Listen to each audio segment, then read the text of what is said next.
We can go ahead and start off. First off for the night, we have Representative Seth Berry of Arbor, Maine. Representative Berry, would you be willing to introduce yourself and give a bit of just a brief introduction for those who might not know of what Arbor, Maine is? Well, firstly, Greg, thank you so much for inviting me.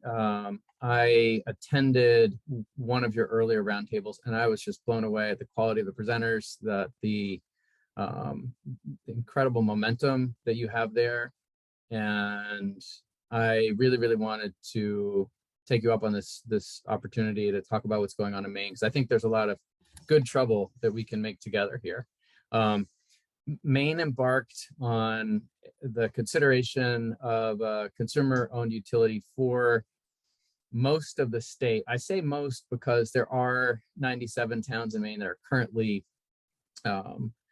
served by consumer-owned utilities, so be the rest of the state, back in 2019. And that was my bill. I came at it as a state representative. I've been a state representative since 2007, with 2 years off for good behavior. And I spent some time in leadership, was elected as assistant majority leader. That was a great honor. I was then majority leader. That was in 2013, 2014.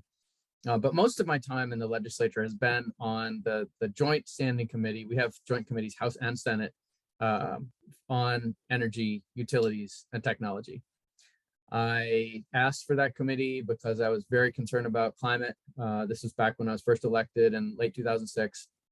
And that's really continued to be my top priority. Education's a big one too. I spent a lot of years in education earlier in my career, but I've really come down on climate and the importance of our utilities, our pole and wire monopolies, just being so fundamental. You know, I think of them as a lifeline to our clean energy future. You know, I have 2 kids, and I want to make sure that they have a livable planet, and those poles and wires, that monopoly network is what I think of as the lifeline to their livable planet. You know, we started on this journey back in 2019. We've come a long way since. I can talk about that if you like, but that's me. I also do some work in business just to support my legislative habit. And I am one of the directors of Arbor, Maine, which is the organization that is currently pushing for this. It will be a statewide consumer-owned utility model with some smaller ones that already exist, and a new one that we're planning to start up and buy out the 2 investor-owned utilities with. Fantastic. Thank you so much, Representative Berry. We also have joining us Ursula Schryver, who is the Vice President of the American Public Power Association. Ursula, could you give us a brief introduction, just who you are, and also maybe a bit of a rundown on just what is the American Public Power Association for those who might not know? Sure, absolutely. I'm Ursula Schryver, Vice President of Strategic Member Engagement and Education at the American Public Power Association. I've been at APPA 25 years, working on a number of issues, but one of them being with communities that are looking at forming a public power utility. APPA is a trade association. We're based in Arlington, Virginia, right outside of Washington, D.C., and we represent the interests of community-owned electric utilities before the federal government. We lobby on a federal level, but we also provide information, education, various other resources to help public power utilities be successful in the energy space, and just in general. You know, we're there to support our members and provide them with any information they need on current trends in the industry, what they need to be doing to be successful.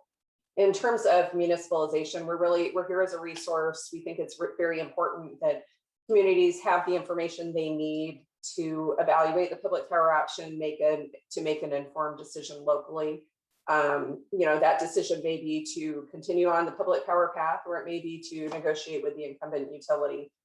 We just are here as a resource to make sure that the community understands the benefits of public power.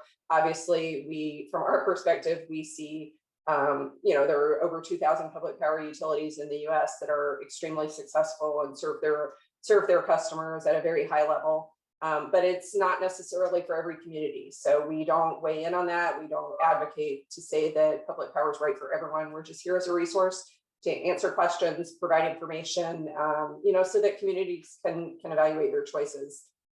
Just a little bit about public power on a national level. There are 2011 public power utilities in the US serving 49 million Americans in 49 states, all except Hawaii. There are a number of large public power utilities, Los Angeles, Seattle, San Antonio, Jacksonville. Like I said, a number of them that serve over 1 million customers, but the vast majority of public power utilities are smaller communities. About 70% serve communities of 10,000 or fewer. 50% serve communities of 5,000 or fewer. So it's a very wide range of utilities. Like I said, different sizes, different compositions, different types of communities, different structures in terms of the number of residential customers versus industrial customers. It's just a huge mix. And I think the message is that, no one public power utility is the same, and no community is the same. So public power allows you to really focus on the issues that are important to your community, because they're independent and they focus on the needs of the customers. So that's a little bit about APPA and me, and I look forward to the conversation tonight, and happy to answer any questions along the way. Fantastic. Thank you so much, Ursula. And last but not least, we have Darren Springer, who is the general manager of the Burlington, Vermont public power utility. Darren, could you give us a little bit of an introduction about who you are and kind of what your work looks like in Burlington? Yeah, thanks, Greg. Thanks for having us this evening. Darren Springer, general manager with the Burlington Electric Department. We're a over 100-year-old municipal electric utility serving the city of Burlington. And I'll get into a little more, I think, in the slides about some of our work and how we're serving the community and how we're working on our net zero 2030 goal, which I understand Ann Arbor has a similar goal. So I think we're a couple of the few communities in the country that are striving towards that level of ambition with local climate goals. Just a little about myself. Prior to coming to Burlington Electric, I spent 4 years in the state government here in Vermont as chief of staff to the previous governor, Peter Shumlin, and then prior to that, as deputy commissioner of our public service department, which regulates utilities here. And in that capacity, I had the chance at the state level to work on our net metering legislation and the development of our renewable energy standard, which was in 2015. And prior to that, I was living in Arlington, Virginia, and Alexandria when my wife and I were in the DC area. I spent 4 years with the National Governors Association and 4 years with Senator Bernie Sanders, working on climate and energy at the federal level. So I've had the perspective of working at the federal, state, and local level, and there's a lot of benefit to being involved directly in the community with a great utility like Burlington Electric. So look forward to the conversation tonight. Thank you very much. Thank you so much, Darren. We are also lucky to have all of your fantastic experience here. So as I mentioned, we're going to start it off with a few different prepared questions for our panelists, and then we'll open it up for Q&A. So feel free to start getting your questions ready that you'd like to hear answered. First off, our question for Representative Seth Berry. So what is it that about community-owned utilities that inspired you to start trying to pursue the creation of one in Maine? Thank you, Greg. And it's a great question because it's how I started. I was very, very frustrated serving on the Committee on Energy, Utilities, and Technology back in 2007, 2008, when I first started out with the behavior of our two investor-owned utilities and the way that they seem to have legislators and regulators kind of wrapped around their pinky finger, and we're resisting, efficiency procurements, resisting efforts to move forward with, decentralized solutions like rooftop solar. And so I just started to look at the incentives and to think about, why they were behaving the way they were, and starting to understand the built-in, rigged nature of our regulatory system, the Hope decision in the 1920s, the Bluefield decision in the 1940s, the way that cost of service rate making is really dysfunctional because it creates that CapEx bias, right? Where, the incentive is to overbuild the grid and not to save ratepayers money. And then you can try other fancy forms of regulation. And we were talking about performance-based, and we were talking about decoupling and, all these complexities that really just make it easier for them to game the system, in my view. and I started looking around, learning about our consumer-owned utilities in Maine was a big eye-opener, and their efforts to, even to expand to serve a whole, a whole town rather than just part of one, and how that was resisted, that local self-determination, which seems such an obvious, human right? The right to choose your utility. It's the American way, we get to choose things, right? They couldn't, because the incumbent was not willing to sell that portion of the town, to let the town be whole in one case. And meanwhile, these little utilities were so inspiring to me. They were like the little, the little engine that could. They were doing amazing things. And then I look around at other states that are doing good things, and I learn about, great work happening in Vermont with Burlington Electric and, even Green Mountain Power, B Corporation. So I start thinking business model. And then I look a little more broadly, and I learn that, okay, where in the country are there communities that are getting to 100% renewables first, right? Who are the leaders? What can we learn from them? Well, let's see, there's Burlington. Congratulations, Darren. That's one of the 6 that I learned about that was already there, 100% renewables. Aspen, Colorado, I'm okay. So liberal communities, no surprise there. But then the next ones kind of start surprising me, right? Because they're not liberal. It's Greensburg, Kansas. Oh, okay. What is it about Greensburg? Georgetown, Texas. Okay, wow, Texas. All right. These are red areas. I'm kind of surprised. What's going on here? Rockport, Missouri was another, also conservative, and Kodiak, Alaska. So what do they have in common? Well, guess what? It turns out they are all served by consumer-owned utilities, either co-ops or munis, but all of them consumer-owned utilities. What are the chances of that? 28% of America is served either by a co-op or a muni. And yet all 6 of the first communities to get to 100% renewables happen to be served by consumer-owned utility. There's something going on here, right? This is about the business model. This is clearly a superior business model if you want to get to 100%. All right, so the skeptics said to me, well, Seth, it's just that they're small, right? These are small communities. It's different, large utilities, it's going to be a whole different thing. All right, so who are the large utilities that are leading in the race to 100% renewables? Who are they? Where are they? Well, the top 2 right now are Sacramento Municipal Utility District, SMUD, and they serve a population even greater than the one that we're trying to convert. They're planning to get to 100% renewables by 2030. So, okay, another win for the consumer-owned utility, right? And second, the runner-up, getting there by 2035, LA, also a consumer-owned utility.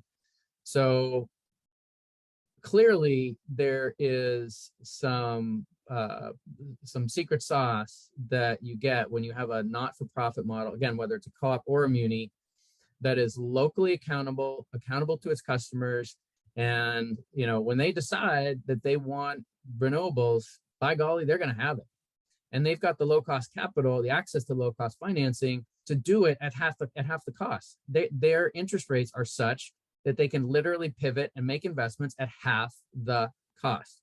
So, how can you hate it, right? I mean, of course we need this. Of course the business model matters. Of course this is a transformative opportunity for us to get to net zero much faster than we otherwise would. So I've been in touch with Ursula. I know she's tired of me because I, go to her so often for advice. And, I've been inspired by Burlington and what's going on there. I was hanging out with Christine Hallquist the other day talking about this stuff. And, I'm just inspired every time that I, get together with people like you all who are working on something like this. I get even more fired up. So let's keep talking. Fantastic. Thank you so much, Representative Barry.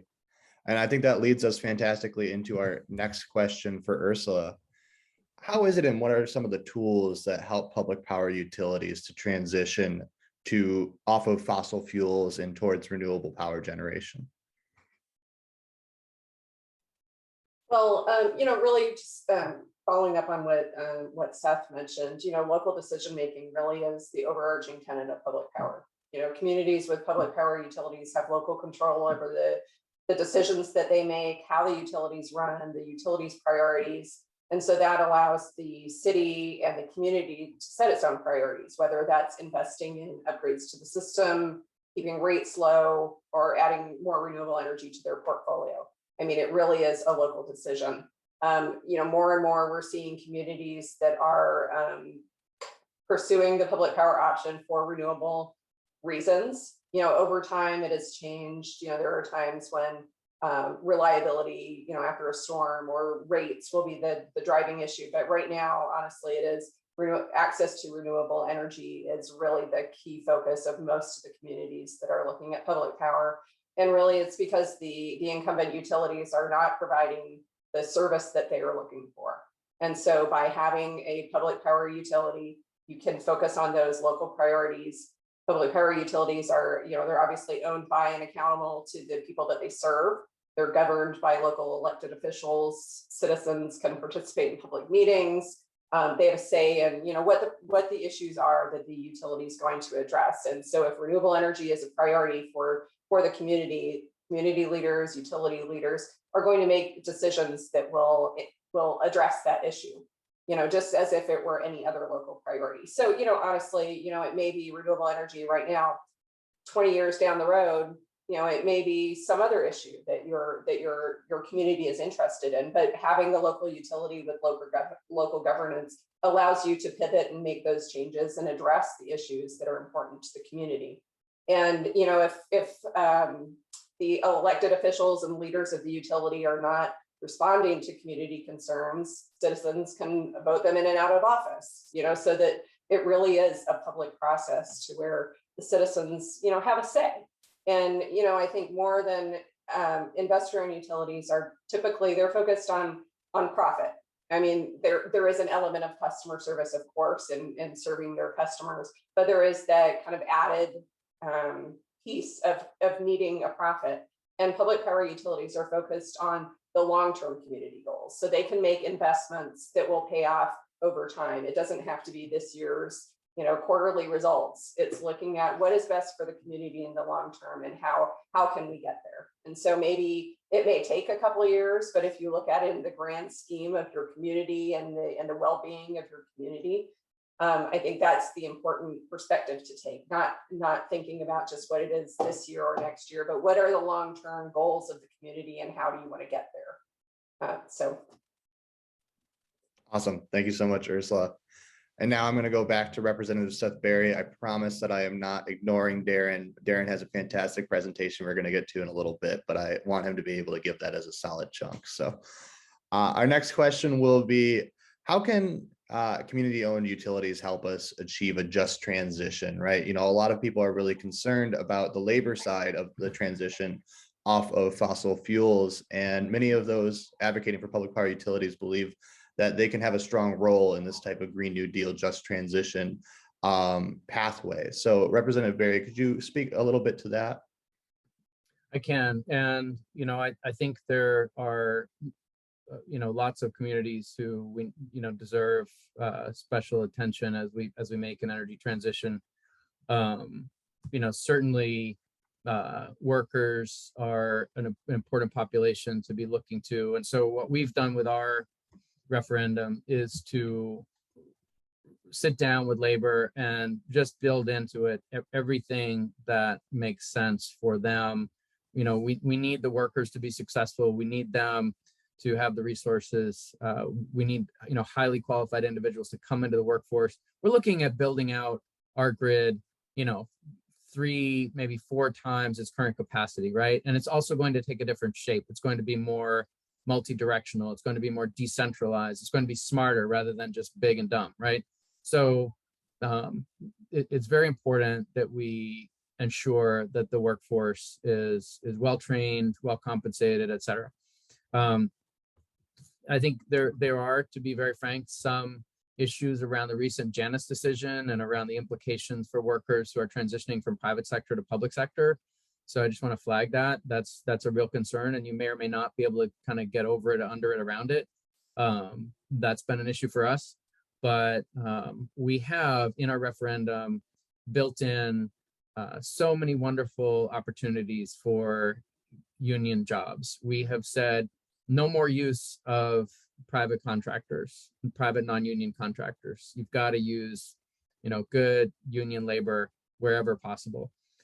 We have said that when the workers are transitioned to a new workforce, in our case, it'll actually be a private sector operations company. So it's a bit of a hybrid in that way. We've got public ownership and private operations. The reason is we want our workers, if possible, to remain private sector workers. That's what they want, and we wanted to respect that. And then, there's also, I think, perhaps some opportunity through competition for the operations contract to make some good things happen there. Probably some pros and cons, but that's where we went, and a lot of it was about labor. We also protected the jobs, the benefits.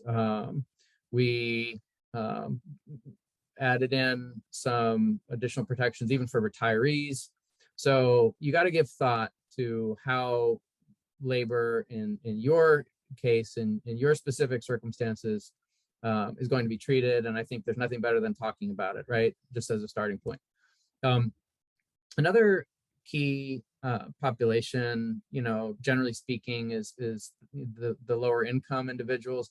Here in Maine, the energy burden overall, including fossil fuels, including gas in your tank, and heating oil in your for your home, which is still 60% of Mainers, unfortunately, are reliant on number 2 heating oil. Not a great thing to be the the leading state in the use of heating oil, but the total spend on energy in Maine for the lowest income households, those at the federal poverty level, is 1/4 of their income.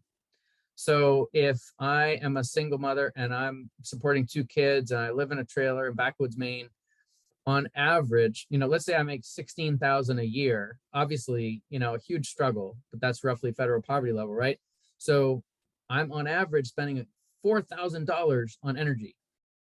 4,000 of my meager 16,000. What does that leave me for, school books for the kids and food on the table, and, very little. But here's an opportunity. As we switch from gas in the tank and, heating oil in the for the furnace to electricity, an electric vehicle, maybe a used, EV like I have, or, a heat pump for that home that we can help to subsidize through, government, opportunities. We've got a lot of money from the feds right now that we're deploying in these ways. Can we bring down the cost of clean energy? Can we bring down the cost of electricity as part of this transition? Can we make the cleaner alternative less expensive, and also, disproportionately help those who are most struggling disproportionately right now because of high energy costs? And by the way, that study was before the recent price spikes in the cost of fossil fuels. So this is an incredible opportunity if we get it right. The economics are solid for consumer ownership. I mentioned before, it's capital at half the cost. And as we build out the grid, that's a huge spend. It's just a massive investment that we are going to need in our distribution infrastructure, our transmission infrastructure. If you're not a restructured state like we are, you're also talking about generation. All of that comes at a huge cost, and we can do it, at 8.5% weighted average cost of capital, or we can do it at 2.5 weighted average cost of capital. What do you want to do? Do you want to spend twice as much? Okay, be my guest. But it doesn't make sense from an economic standpoint, and that's why we've had economists, Republican, Democrat, Independent, helping us to push this forward, making the case financially. It's a win-win, and it's especially a win for the most marginalized. So that's why this is a just transition, fundamentally, structurally, and we've got to do it yesterday. Fantastic. Thank you so much, Representative Barry. Next question is on to Ursula.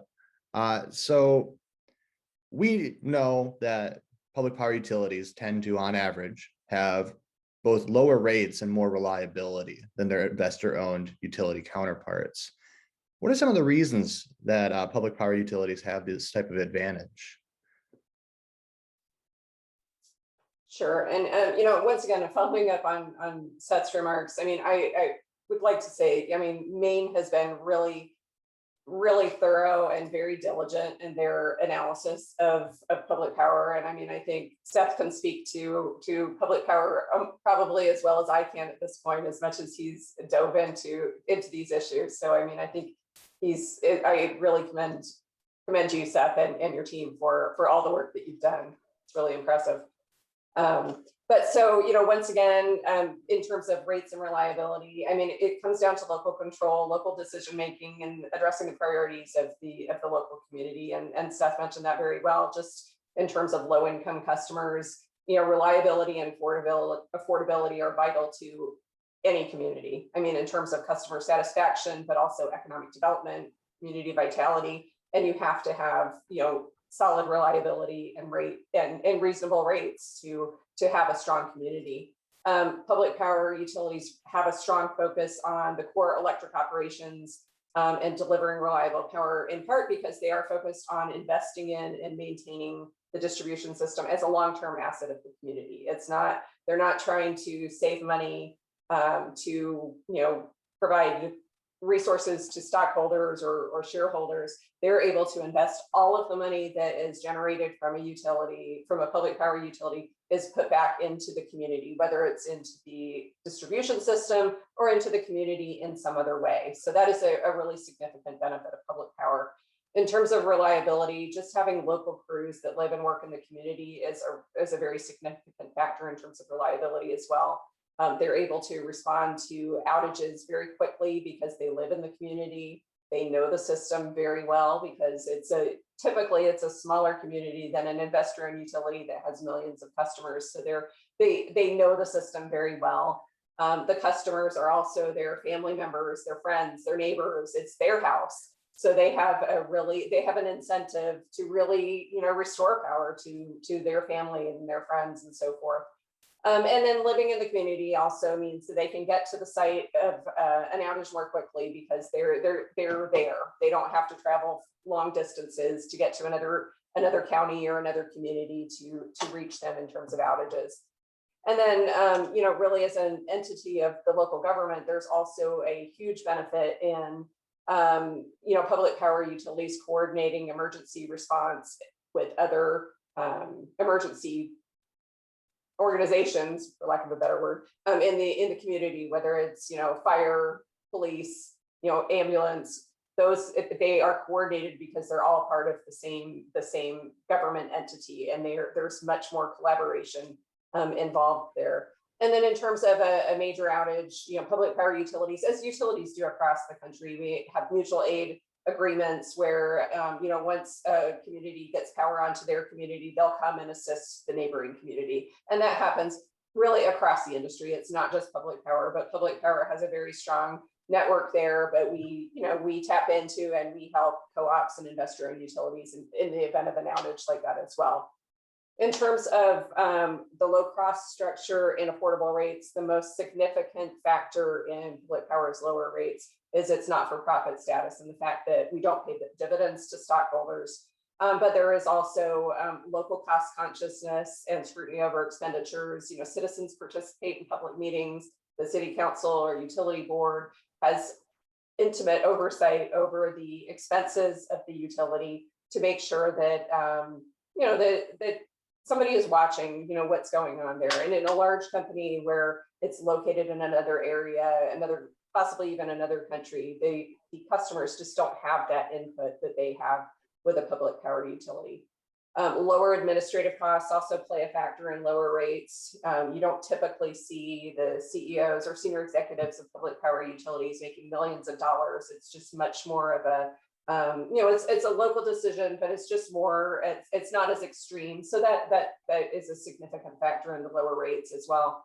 There's also improved efficiency through sharing of personnel, equipment, and supplies with other local government agencies. You know, for example, often you'll see the IT function for the city is housed within the utility. So there's just efficiencies there. It may be, you know, the cashier for the city handles, electric bills, but also the water bills or the sewer bills. So there's just a lot of, streamlined efficiencies there when you have something like that. And then finally, as Seth referenced heavily, just the ability to borrow using tax exempt bonds, that helps keeps costs low and really is a significant benefit to public power.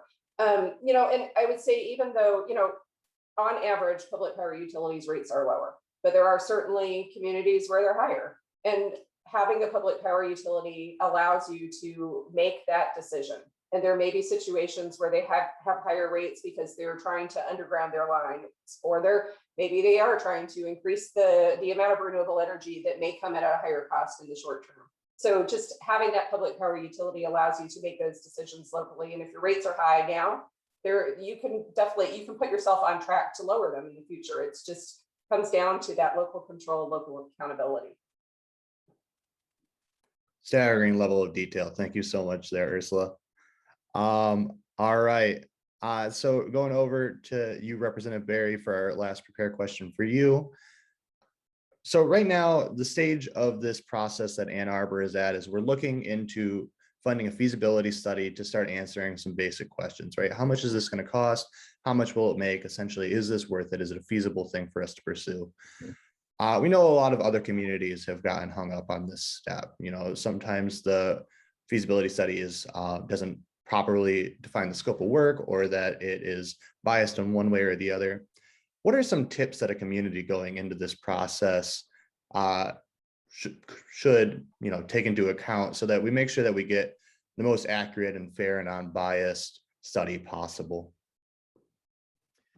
So I need to confess that I'm not an expert in any procurement for municipalization study except our own. And we did do one. It was in 2020 that we first decided to do a feasibility study. That was after my first bill to make Maine, a completely consumer-owned state. And we were talking in our case about transitioning our two investor-owned utilities, one with about 650,000 customers, the other with about 160,000 customers to consumer ownership.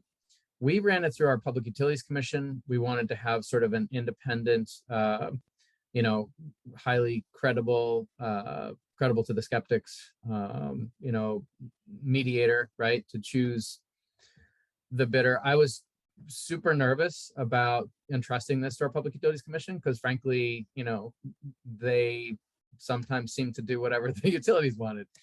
And we worked hard to get the language right. It was about costs and benefits, but it was, we wanted to make sure that they really, looked closely at the proposal. I think one benefit was that we had a bill that they could look at.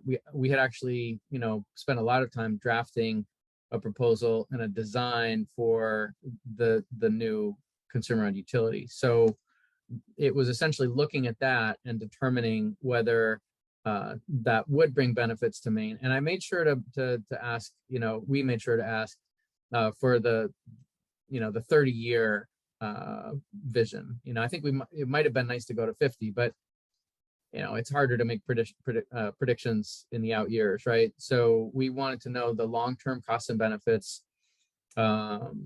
The Republicans on my committee, I'm a Democrat, but the Republicans really wanted to know the short-term impact.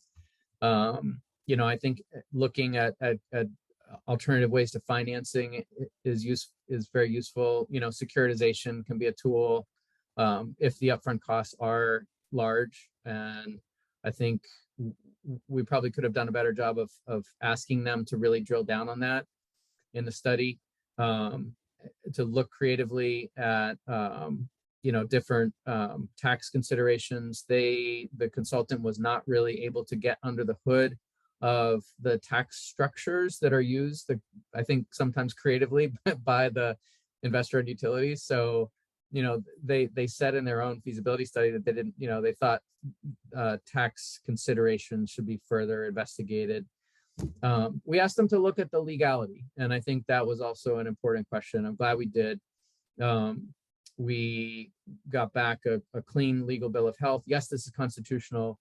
And in our case, at least, the economics were, well, we can't really guarantee everything. Any consultant's going to start with that. And, they basically said any course of action is risky.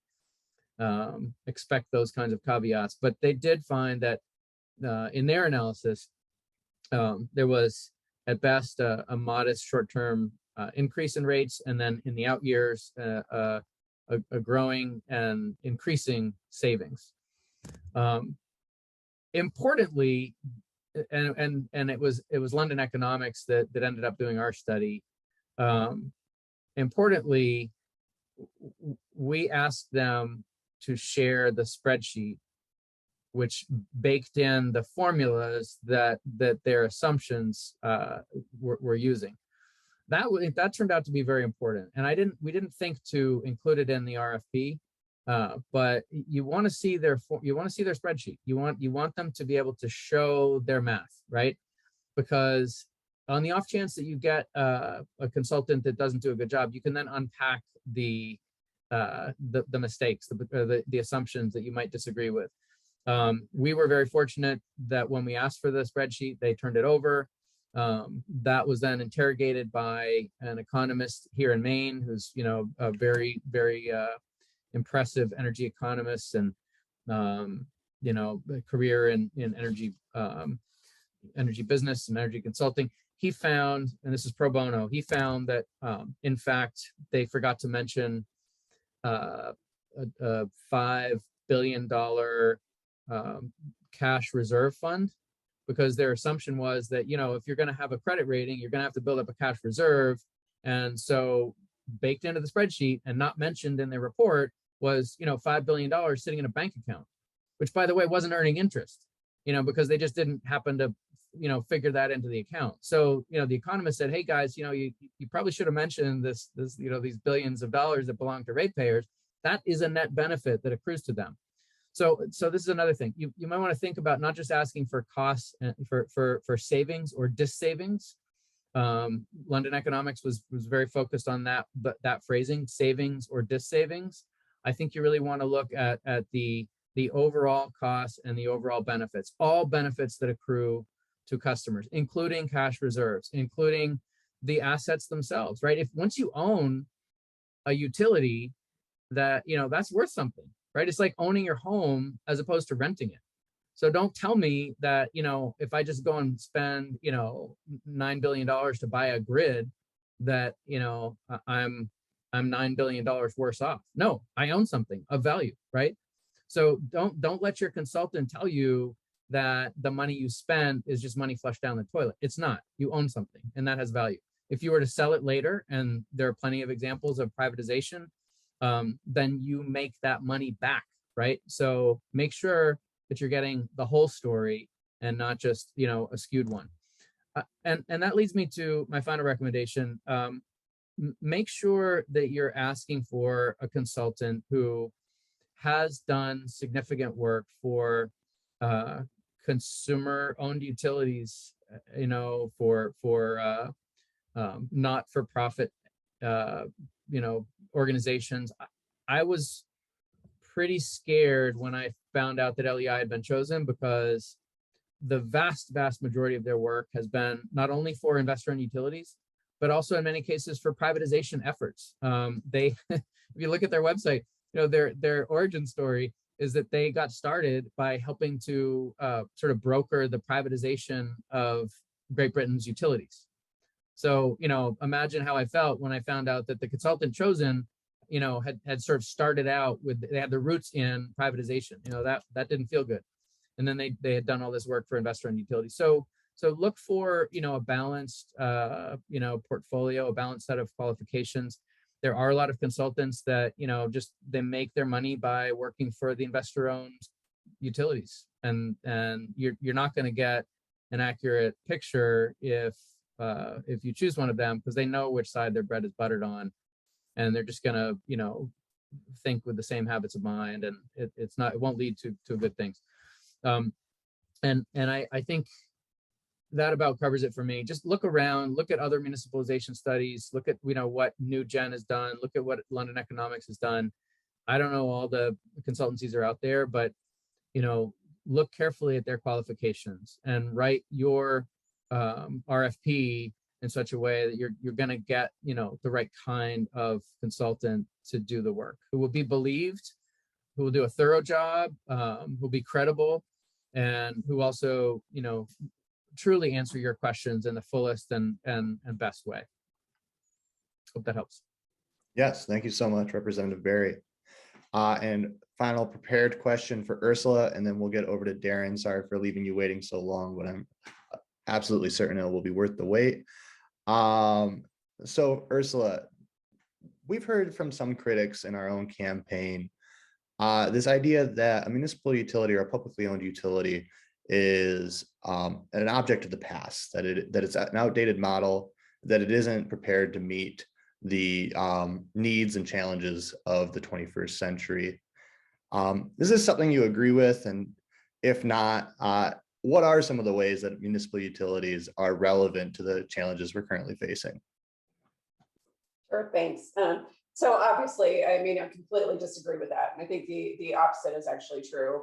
You look at the 2011 public power utilities in the US, just doing amazing things. You'll hear from Burlington, they're obviously they're a leader in the industry, but you look in Michigan as well, there are some great utilities in Michigan.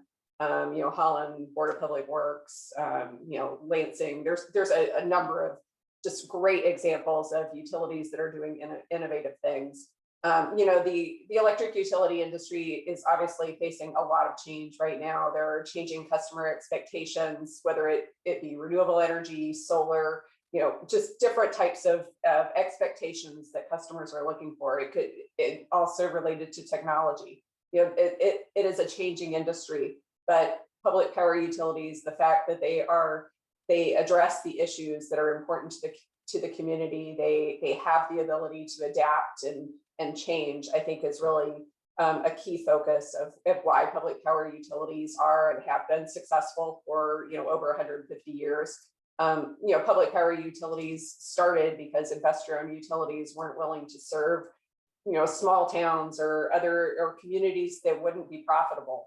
And so I think it's the same thing in a lot of ways. You're still seeing, public power utilities are there to provide the services that possibly investor-owned utilities aren't willing to provide. And so by having that public power option, by having the local control to make those decisions, spend the money on what you want to spend the money on. I think that's really key. And I think that's why public power has been successful for so long, because we've been able to adapt and we continue to do it. And, I think Darren has a perfect example of, some of the amazing things that public power utilities are doing. So I think I'll just turn it over to him to share a perfect example, honestly. Fantastic. And thank you for the lead in. Yeah, Darren, would you please just kind of tell us about how it is that Burlington, Vermont is using a public power utility to achieve its climate goals, and just more about the exciting and really innovative things that you're doing over there? Glad to. And okay, if I share my screen and run through a few slides. Yes, please do. Okay. Just a moment here. Should have those up. Get the slideshow started. Just a second. Okay. So a little about Burlington Electric. I mentioned we're over 100 years old. We have 118 employees, and we are, Vermont is a vertically integrated state. So we have generation, we serve customers at retail, we have a distribution system. So we have power plants that we own and operate, including the McNeil Generating Station, which is our biomass energy facility. We have about 35 employees in our generation team, most of whom are at McNeil. We are the third largest utility in Vermont, the largest municipal, over 21,000 customers.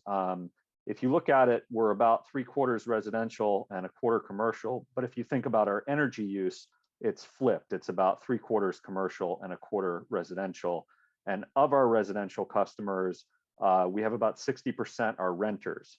So that's an important component for us. In terms of our peak, the state of Vermont peak is around 1,000 megawatts on the total system for the state of Vermont. We're not a large state. For Burlington, it's about 65 megawatts, and our annual energy use is about 330,000 megawatt hours, although that has fluctuated a bit during the pandemic, as you would imagine. We are 100% renewable as of 2014, first city in the nation to meet that target. And from 2009 to 2021, we had no rate changes whatsoever. We went 12 years without a rate increase. Unfortunately, the pandemic put us in a position where we had to raise rates in fiscal year 22. So it's just a little about us.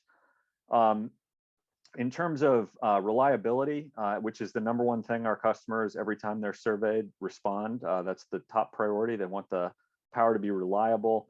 As you can see here, the average customer in Burlington in a given year, and this is planned and unplanned outages, is going to see some cases less than 1 on average, in some cases a little over 1, and that's per year. And the average duration is typically a good bit less than an hour. So folks in Burlington, we're a relatively compact geographic location. We have undergrounded almost 50% of our system. We do not see the level of outages that you'll see in rural Vermont, where a good storm in the wintertime, for example, might knock power out for a couple days. We're benefiting in part from our geography, in part from being underground. We also are proud of our customer care team. We've had a dramatic decline in the complaints to the Department of Public Service, and those are kind of a general category. And those are, as you can see, we're 0 in 2018, 2019, 2020, which is right where we want them to be. In terms of rates, we did some analysis as part of our rate case for fiscal year 22, and you can see Burlington Electric is the green line at the bottom. We had the uptick right at the end of 2021 when we had the rate increase, but you can see other things, and this is inflation at pre-2022 levels. If you had this now, the red line for inflation, I'm sure would be going up even further. But in terms of other expenses that people look at, medical care, housing, education, vehicles is another one where if we had an updated chart, that would be going up dramatically as well, given the environment that we're in. But you can see we're holding things quite below the level of inflation over that period of time. And then compared to other states and compared to the other utilities in Vermont, this gives you a sense of where we were. The blue was our rates prior to the rate change, and the green is our rates after the rate change. As you can see, we have still the lowest residential rates, compared to any other state average in New England, and compared to the other Vermont utilities, we're lower than the average. For commercial, we're a little bit higher up. We're kind of right on par with the other Vermont utilities. And in terms of total rates, other than Maine, I think we are Burlington and Vermont is second in New England in terms of total rates. So that just gives you a little sense of the comparison there. One of the things that we're proud of is our energy efficiency programs. Even pre-COVID, which again, that affected some of our usage, we were using about 8.5% less electricity than we were in 1989. And that's not a per capita basis, that's an actual basis. You can see in orange the impact of our energy efficiency programs. We issued a bond in 1990 for $11.3 million to invest in efficiency.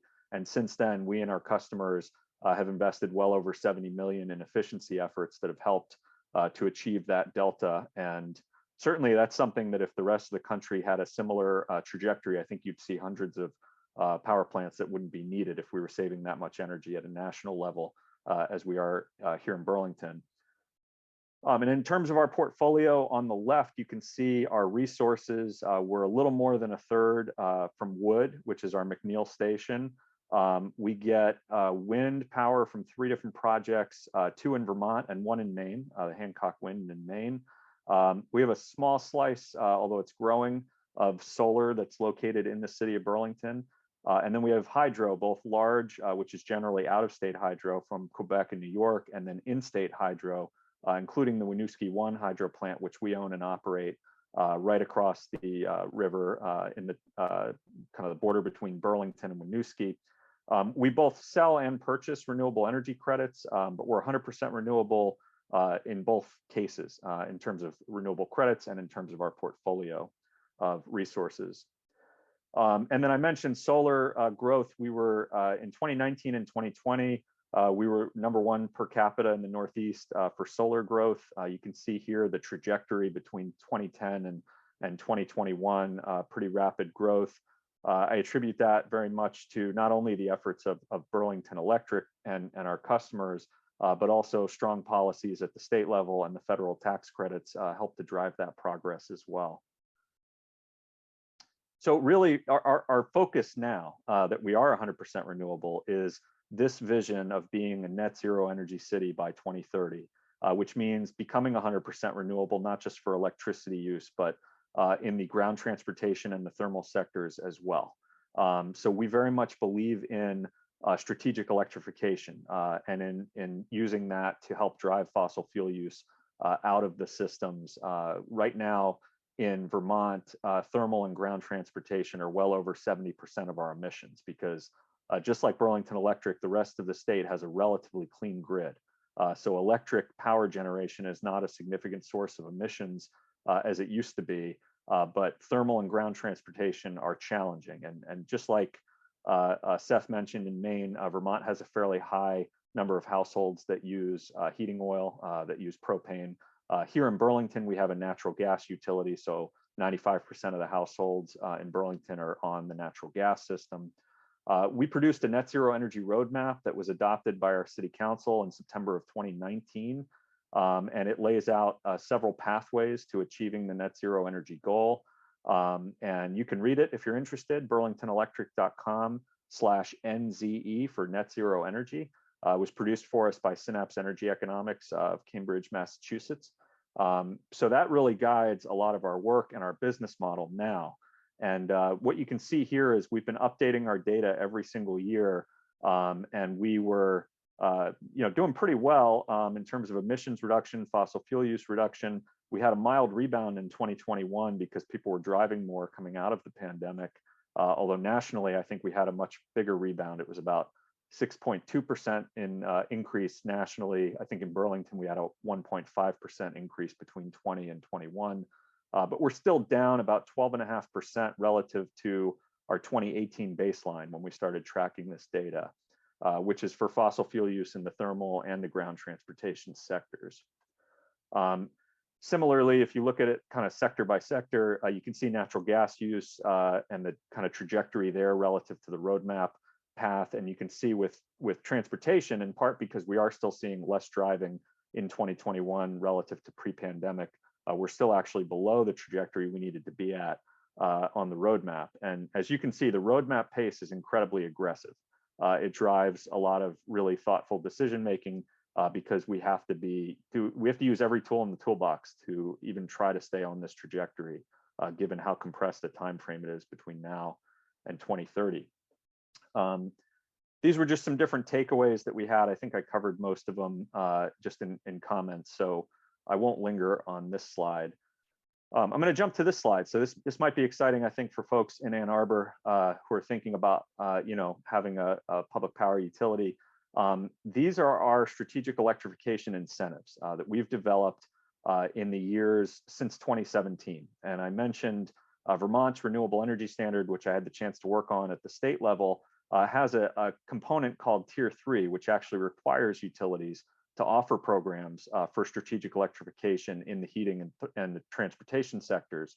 And that's the regulatory authority that we use because we are state and local regulated. We're one of 6 states where municipal utilities are both state regulated by the PUC and locally regulated by the city council, the mayor, and our electric commission.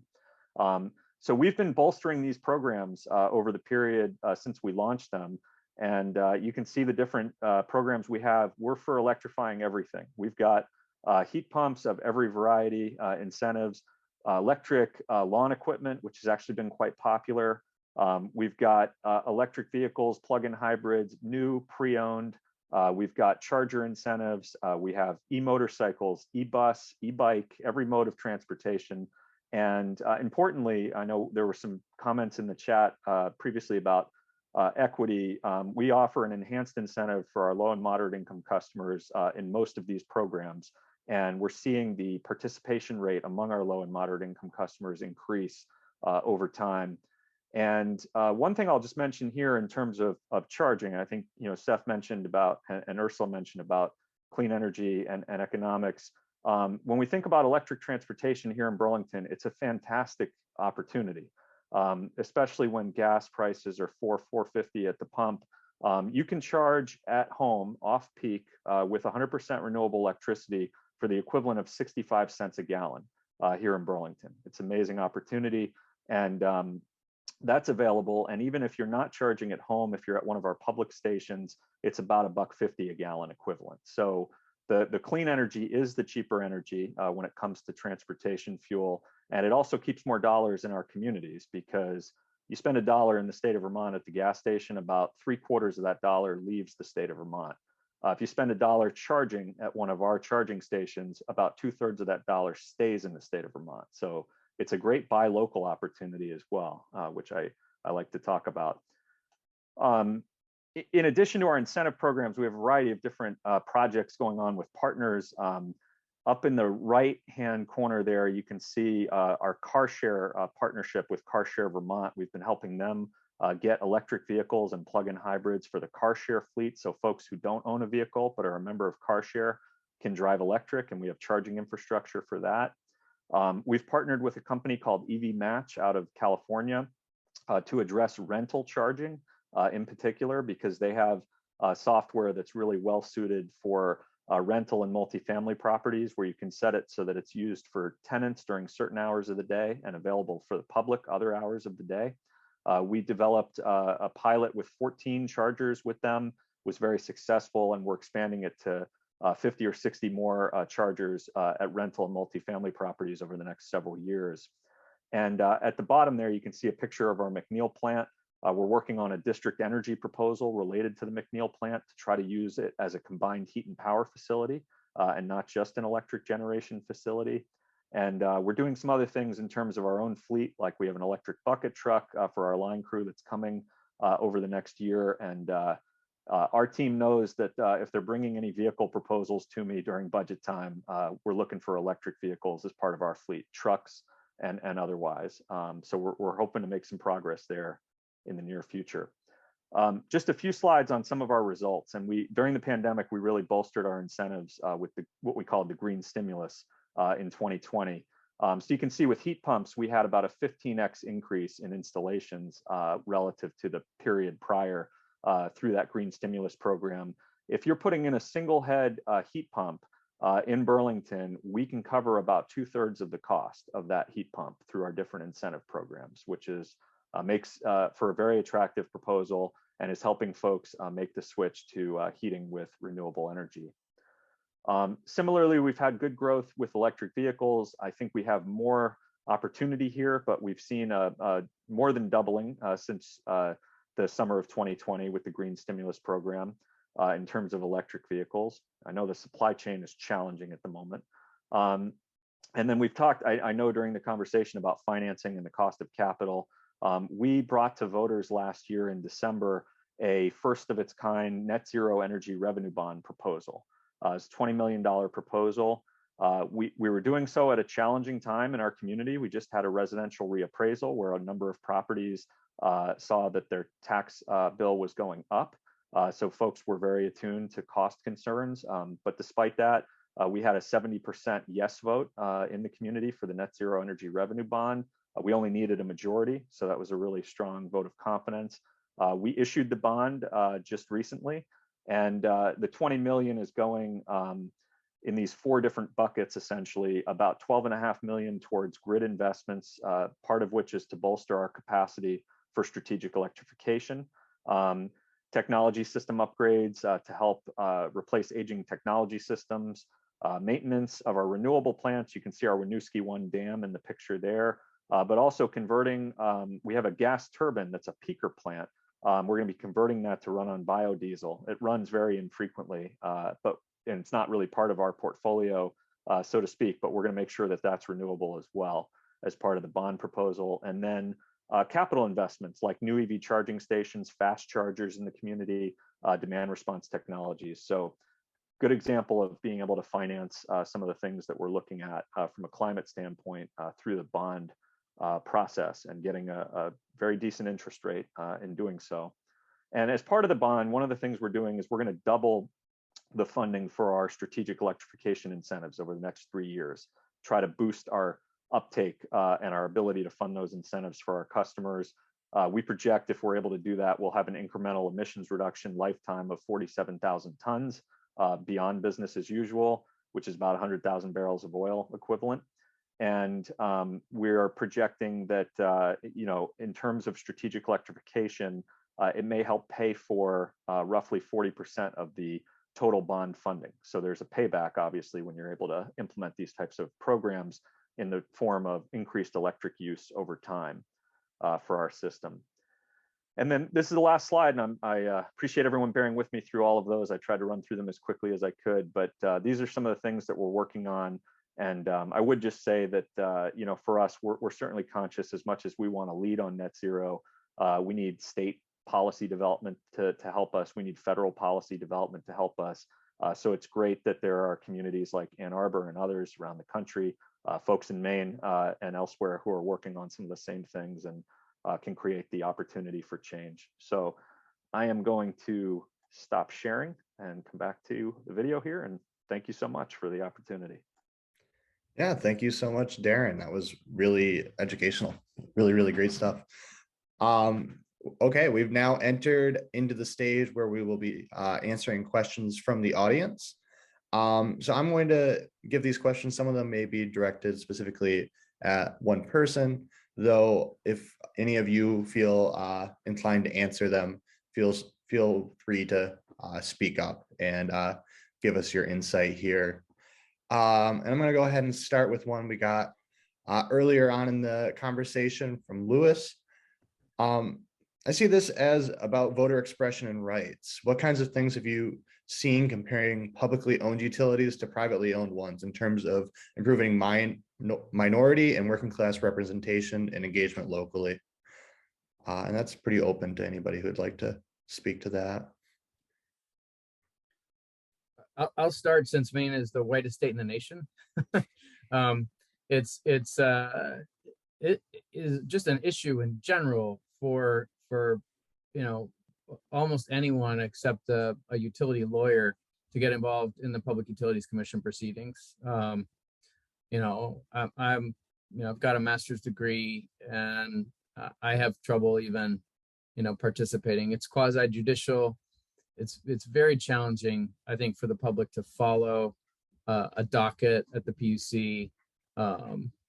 Never mind, participate, intervene, which means, being under oath, being subject to cross-examination potentially. I mean, it's kind of terrifying.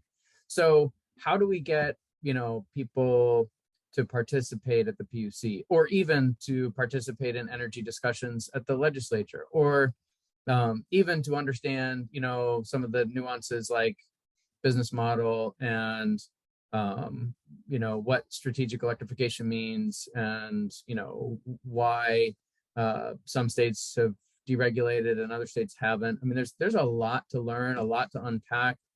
And so for me, I have really resolved to make our power, and I think it's safe to say we in our power. By the way, I'll put up the website. Our nonprofit is ourpowermaine.org. It's pushing for consumer ownership. We've decided to bring in young people, bring in, BIPOC young people in particular.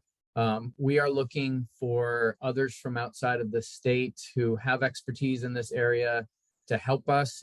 Thank goodness in this day and age with Zoom and other online forums, we can cross-pollinate, right? We can talk to each other.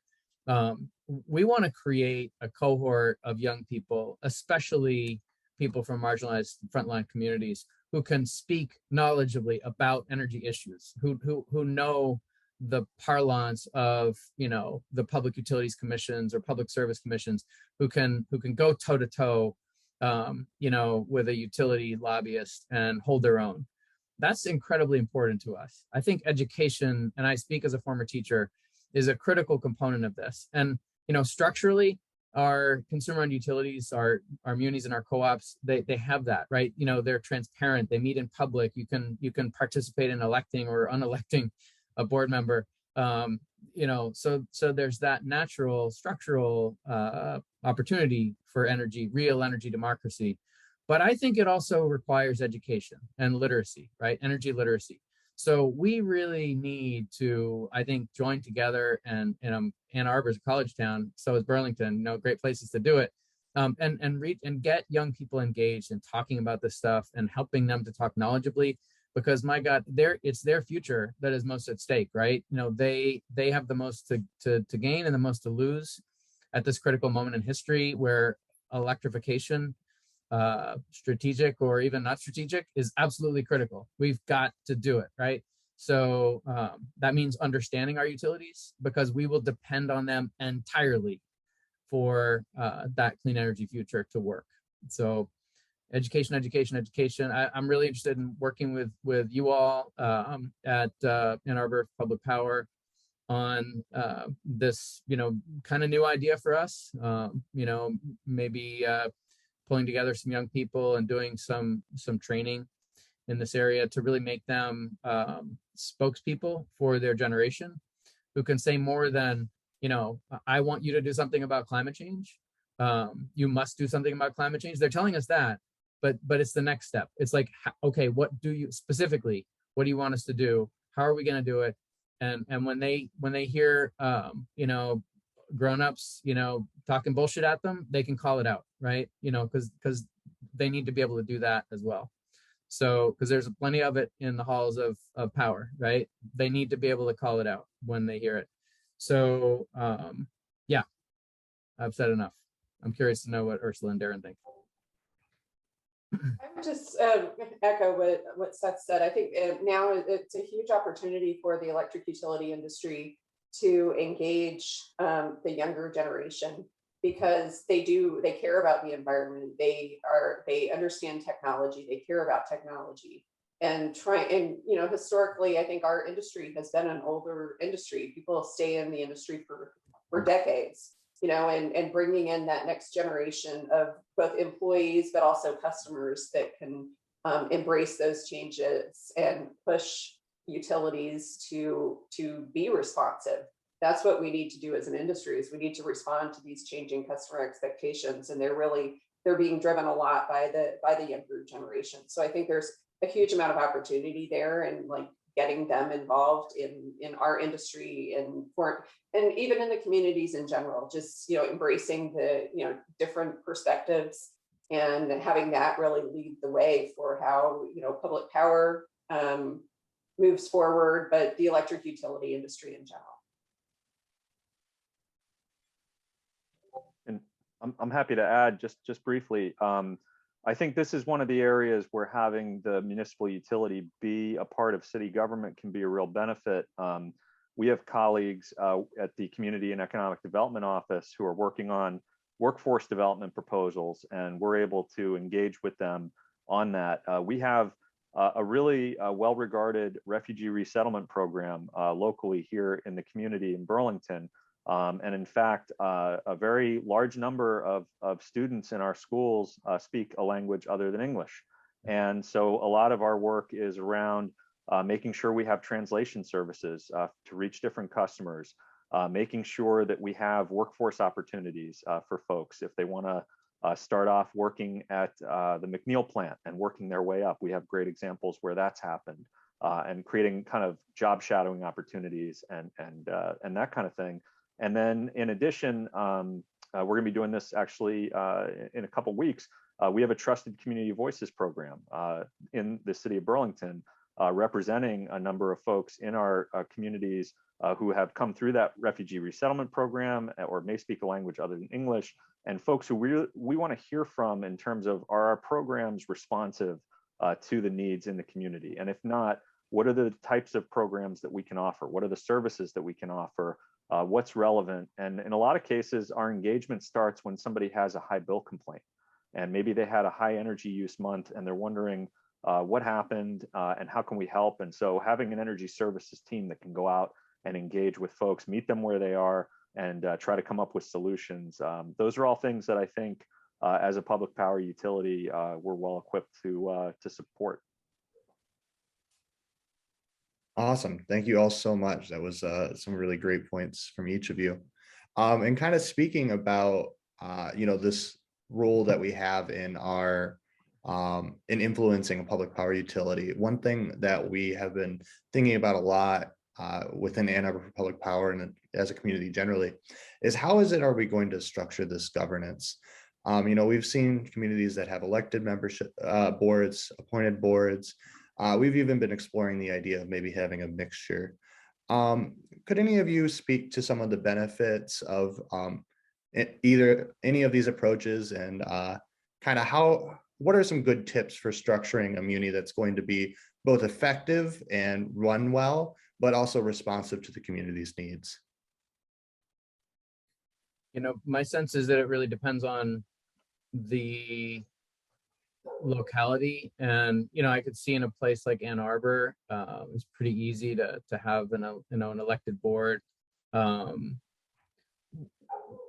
In some utilities, they cross multiple town lines, or they serve part of this town and part of that town, and it just gets a little trickier.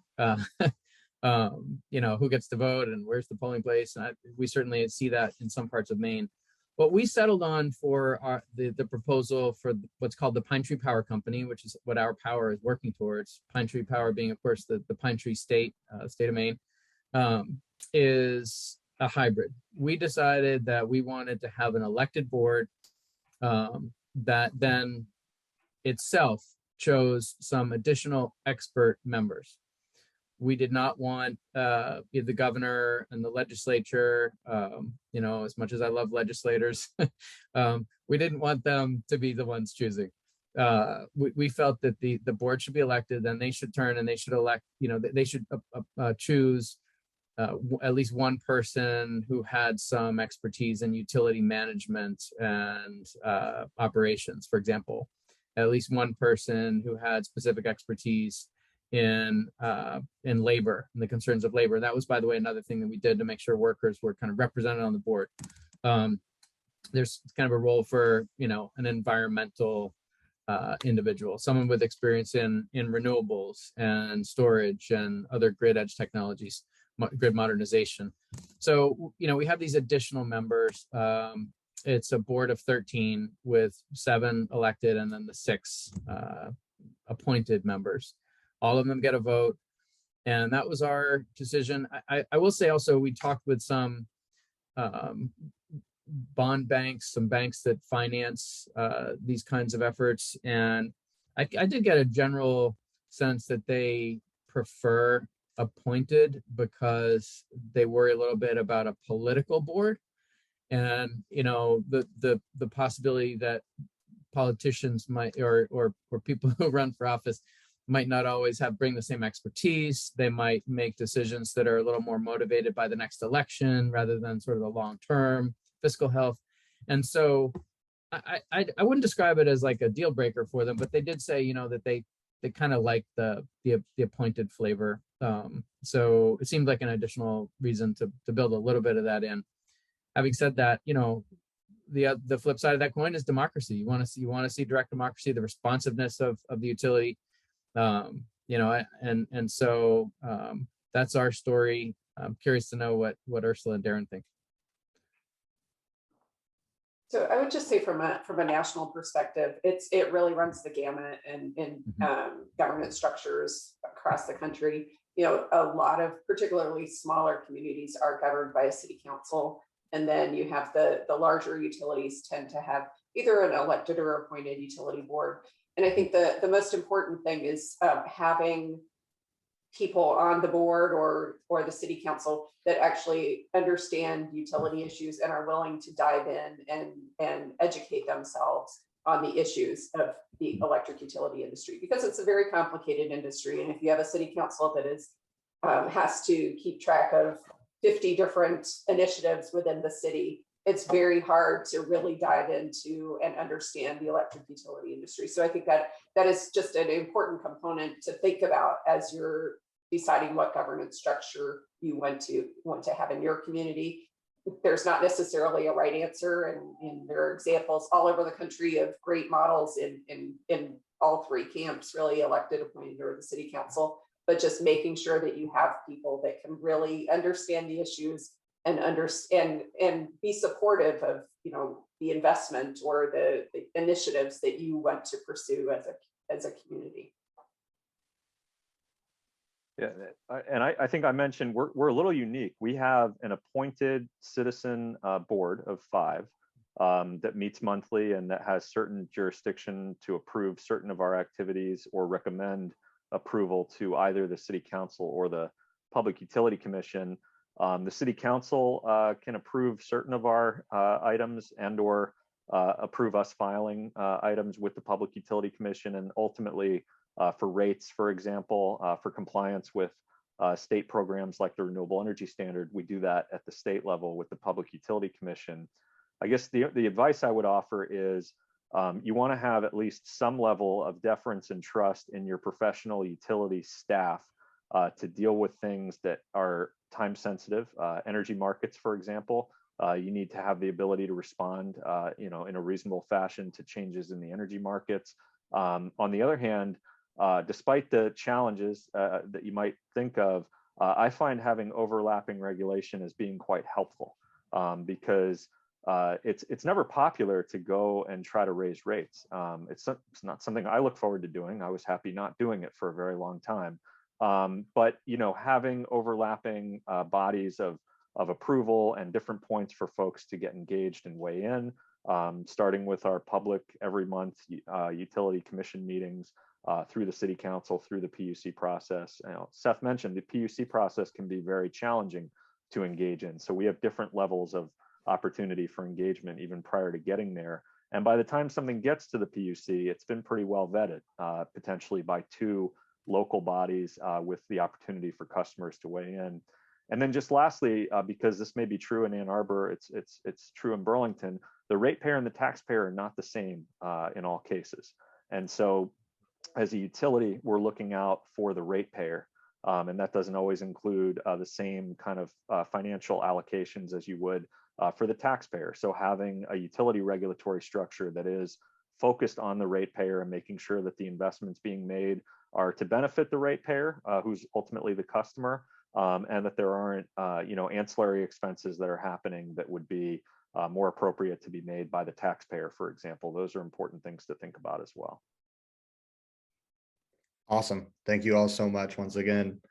We've got a couple of different questions that are all asking a slightly similar thing, which is many utilities such as Burlington's are you know, 100 or more years old.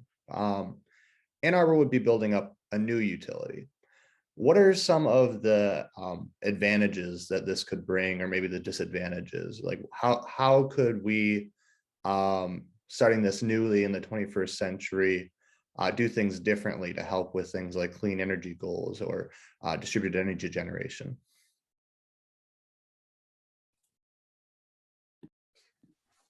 I've done some thinking about this since we're looking at starting up a brand new utility. We've given it a mission, and it's on our website, ourpowermaine.org. The entire referendum question, for which we are now collecting signatures to put this on the ballot in November 2023, is there. I think it's on page 2 or 3 that you see the mission statement. And essentially what we are creating is a customer and climate focused utility. We ask it to, you know, do the traditional things, you know, keep the rates reasonable, keep reliability strong. But we also specifically reference Maine's climate goals, which are now, you know, ambitious, thanks to, you know, the current the current governor and the current legislature. We ask it to, you know, consider justice, right, and making a just transition as well. So I think a mission statement is useful. And the way I like to think of it, and sort of to sum up that mission statement, is we're really looking to create a utility that is a partner in the clean energy transition. I think what Darren just showed us is just a fabulous example of that kind of partnership. And it's going to look different in different places, right? In the case of Burlington, they're fully integrated, and they can do things that in Maine we can't. We are a deregulated state, so generation and storage are separate. But even then, that grid is a monopoly platform provider on which everything else depends, right? It's you got to interconnect all those resources, including a lot of really innovative stuff that's coming our way or that's already here. And you got to plan the grid in such a way that it will benefit the customers and benefit the climate. And removing that, that primary focus on shareholder interests, that fiduciary responsibility to shareholder interests, which comes first. If you're an investor in utility, it just does. That's your job. That's very beneficial. But then also, yes, having a mission statement, understanding that the vision is to be that partner, a platform provider that really is willing to say, hey, this isn't all about us and our profits. It's about helping, partnering with communities, giving them the data so that they can make good local decisions. Helping to interconnect new resources, whether that's storage or generation or demand response. There's just so much that we can do, and also building towards a truly smart grid that can be operated efficiently and cleanly and with justice in mind as well, justice and democracy. So I think it is a great opportunity when you are just starting up and you're brand new and you kind of have a clean slate to think about how you want to frame that and what you want to build into that mission statement and build into the governance, right? Because that governance system will also drive a lot of the decisions as well. I think if it's not for profit, that's a pretty good starting point, and it does remove one of the major obstacles to making a fast and equitable transition, which is those divided loyalties, right? I mean, you're making decisions based on the interests of faraway investors. They may not be consistent with the interests of the transition that we all need to make. Yeah, I would agree. I think it's an opportunity to really kind of start from scratch in a way and really think about what the vision your community has for the utility, and really, you may not get everything right, but it's an opportunity to really evaluate everything, look at the governance structure, look at how you want to involve the community, look at, kind of that, plot out your vision over the next, 30, 50 years, whatever that may be. I think the challenge, I guess, going on the negative side is, that, historically what we see the biggest hurdle that communities face when they are undertaking the municipalization process is the fact that the incumbent utility is not going to just turn over the system to you. There is always, almost always, a very lengthy battle. It costs a lot of money. There will be lawsuits. There will be, communications campaigns that really attack the effort and, talk about how hard it's going to be, how expensive it's going to be. And I think there has to be the commitment on the part of the community. People need to be informed. You need to thoroughly explain what public power is, what are the benefits of public power, what is your vision, and how is this going to help the community in the long term? Because it's not going to be easy, and I don't want to be negative, but I think Seth could speak to this as well. It's not an easy process. The investor-owned utility will fight the effort. And you just have to be prepared for it. And there are a number of communities that have succeeded and have been extremely successful after going through it. But you just have to be ready for it, and you have to be committed and realize that if this is what your community wants, you have to be ready to fight for it and really just be prepared for that. I think it's a really neat idea to think about this, is thinking about a utility from the ground up in the year 2022. One of the things that I've tried to focus on at Burlington Electric is just shifting the mentality, because we are a monopoly. And so we are not used to doing things like certain types of outreach activities because folks have to use our product, except that's not really true anymore in the sectors that we're talking about, that we're focused on. We're not a monopoly provider of transportation fuel or heating fuel. We're actually kind of an upstart focused on gaining market share against some very, very well financed and entrenched incumbents, if you think about it, in those industries.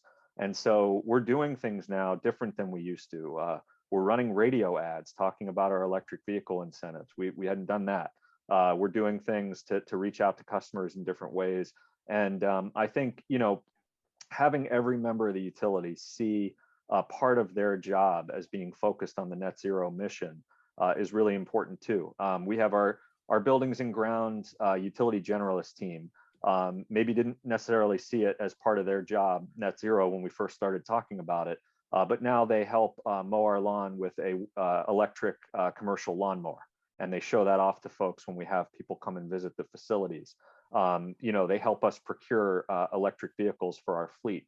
Our line workers, when I first went and talked with them about net zero, I think they were concerned about, what does this mean for us?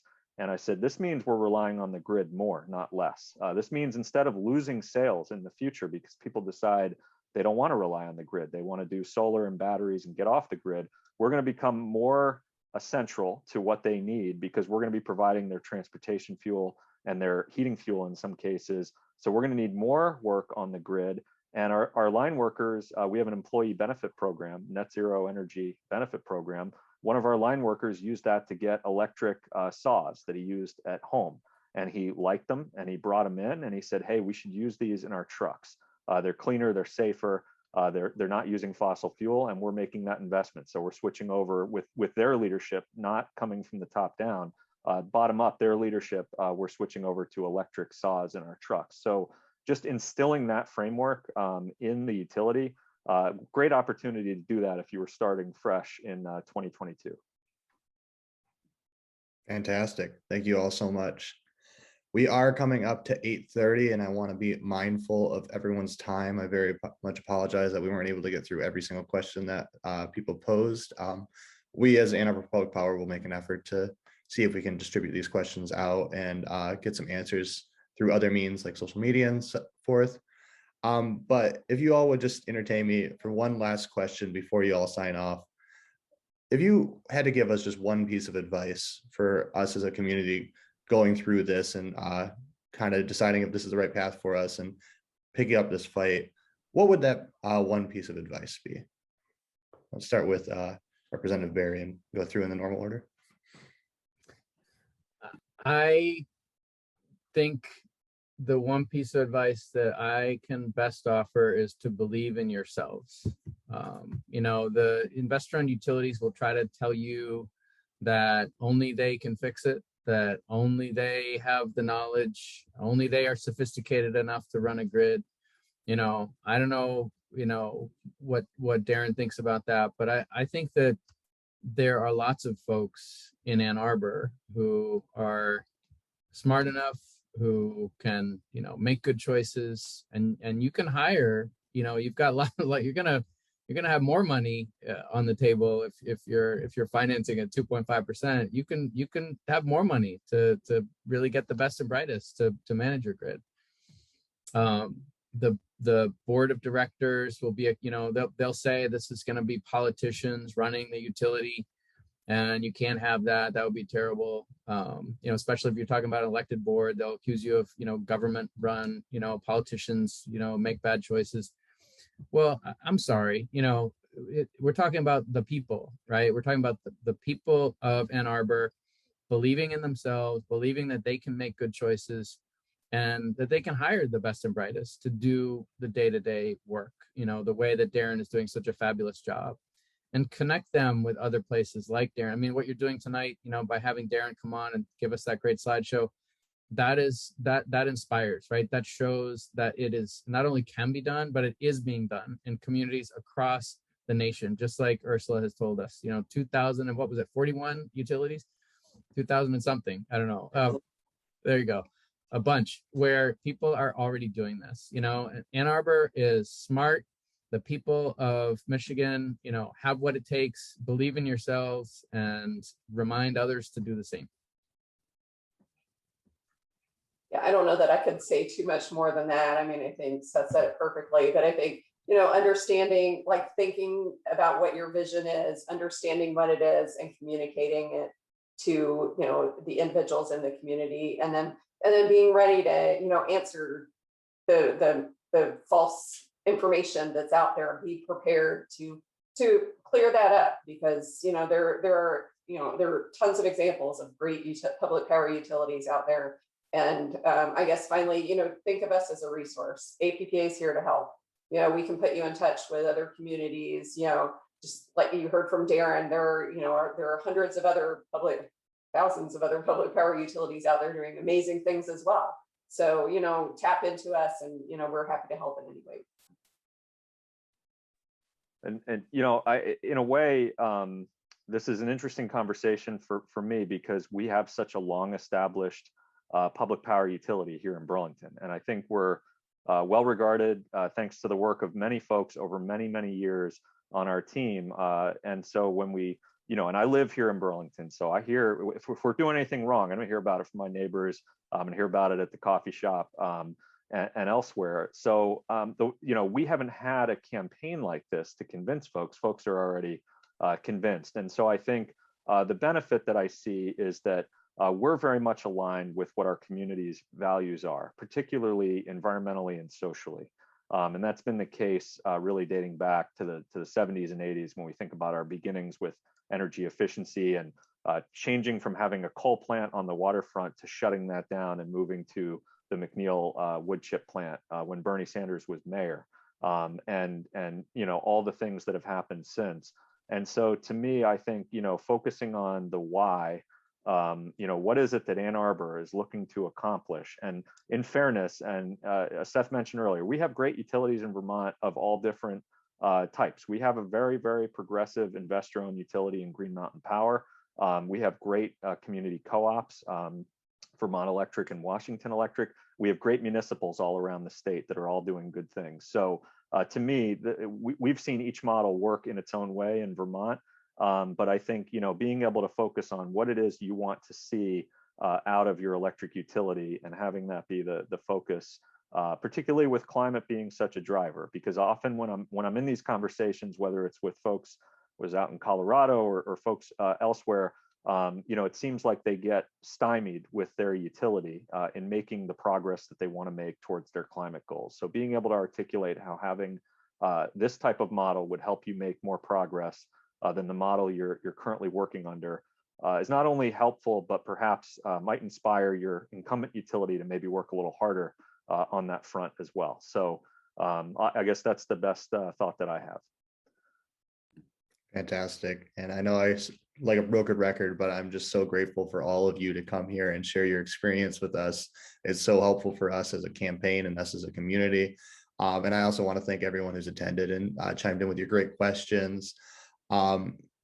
Anybody who's listening, please check out Ann Arbor Public Power or on our website, annarborpublicpower.org, on our social media accounts.